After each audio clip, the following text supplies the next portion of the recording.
ఒక ఊరిలో ఒక నది ఒడ్డున ఒక మహర్షి ఒక ఆశ్రమం నేర్పించుకొని తన శిష్యులకు విద్యాబుద్ధులు నేర్పిస్తూ జీవనం సాగిస్తూ ఉంటాడు. సాయంత్రం వేళల్లో దగ్గరలోని శివాలయాల్లోకి వెళ్ళి అక్కడ ఉపన్యాసాలు చెప్తూ ఉంటాడు. ఏం చెప్పే విషయాలన్నీ చాలా ఆసక్తికరంగా ఉండటం వల్ల చుట్టుపక్కల జనాలు, చుట్టుపక్కల ఊర్ల నుంచి జనాలు కూడా వచ్చి వింటూ ఉంటారు.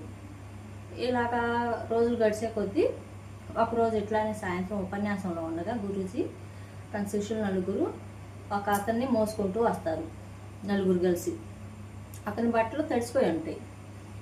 ఆ ఉపన్యాసం ఆపి మధ్యలో ఆయన కొంచెం సేపు సేద తీరాక మహర్షి ఇలా అడుగుతాడు, ఏమిటి నాయన ఇబ్బంది ఏంది, ఇలా ఇతనికి ఏమైంది అని అడుగుతారు శిష్యులతో.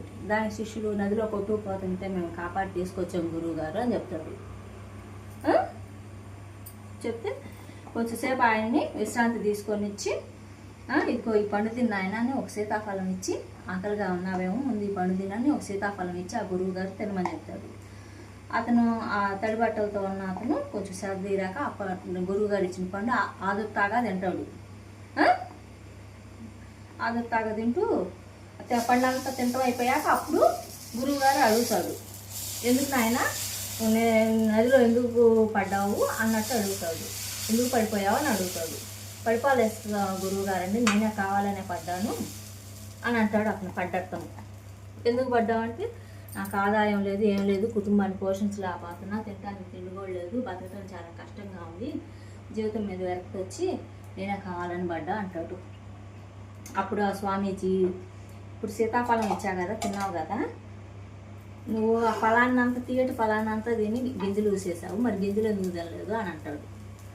దానికి పక్కన నవ్వి అతను, గింజలు ఎలా తింటారండి గురువు గారు, భలేవారైనా అంటాడు. కదా, గింజలు ఎవరు తింటారు కదా, అలాగనే జీవితంలో కూడా ఇబ్బందులు వస్తూ ఉంటాయి.